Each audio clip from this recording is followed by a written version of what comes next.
I'm Rebecca. I am the VP Education and Democracy at our Students' Union. I'm here with Deborah Gill, and we're talking about student voice and how what you've been inputting is directly benefiting both you and future cohorts of students. What do you think's happened kind of recently that's been really beneficial for students in the last year or so? We've made some great changes, not just to curricula and programmes of study, but to things around student life. The thing I'm most interested in is the things that make students feel like they belong and that they've got a place here and that their voice is heard. So the best thing I think you've done, actually, is the development of the President's Forum, so the Student President's Forum, and the development of the Loft. The first time we've had a space that's by students for students, which is about listening to them, but coming into their space. We've recently opened the sports gym, which is incredible just for student life and getting students on campus. The special considerations process is something I know as well. It's been worked on the last couple of years, and doubling satisfaction rates with that, which is incredible, and that's due to student inputting through the co-design panel and through the surveys that we do. So there are lots of different ways that students are engaging and really making a difference at the kind of university level. We've spoken a little bit already, but what kind of things are coming from student voice at the moment that you think are in the works, that you're really excited by, I think going to be really positive for our students moving forwards as well? Our students tell us they have a problem with assessment, and we've been listening to students about what the problem is. And one of the things that I think is really important is compassionate assessment.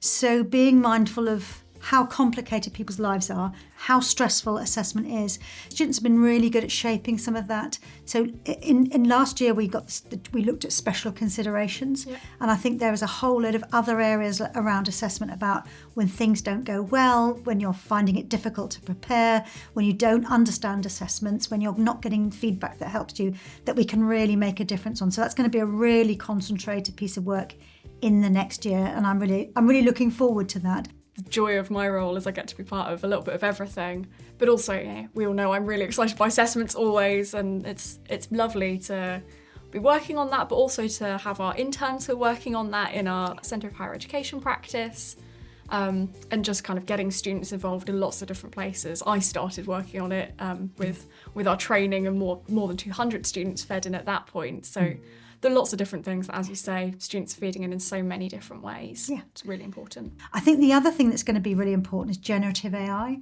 Yes. So our students tell us they're using generative AI, they tell us they're using it responsibly, but they're also telling us that they need to be prepared for workplaces that include generative AI. Yes. So again, we need to start working with students, with employers, with all kinds of sectors to understand what's it going to be like, what do we need to do to help students to do that. One of the other things that's coming soon, which has been really shaped by our students telling us what's important, is the student app refresh. So we have My Southampton, and it does some stuff, but it doesn't do it very well. So we've been listening to students about what really matters, what would make it easier for them to be a student so they can concentrate on the things that are important to them. So we're really interested in how when that very first product that we produce in coming months, it might not have all of the functionality that we'll hope for eventually, but what it will do, hopefully, is bring together things that students really want to know about, whether it be, how do I find this space?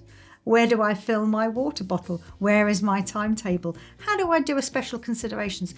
Pulling that to one place, so it makes it easier to be a student. Again, those digital accessibility things as well are really important to students. So just having something that's a little bit clearer and a little bit more accessible, a little bit more visual is going to be really beneficial to those students who are just looking for the quick answers.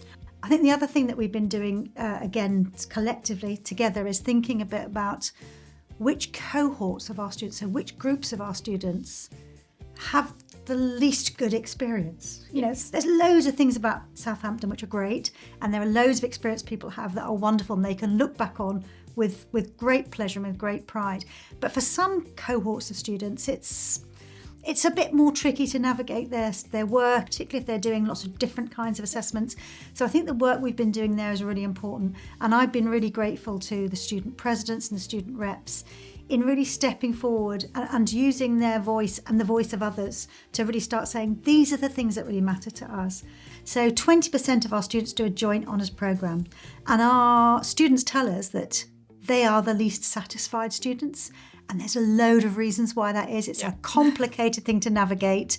Sometimes marking criteria are different. There are clashes in timetabling, etc. So we've got a big project looking with our students who are on joint honours programmes to think about what things can we do to make it easier to be a joint honours student, to make it more enjoyable to be a joint honours student. So I think some of the impacts of that will be really felt by joint honours students next year.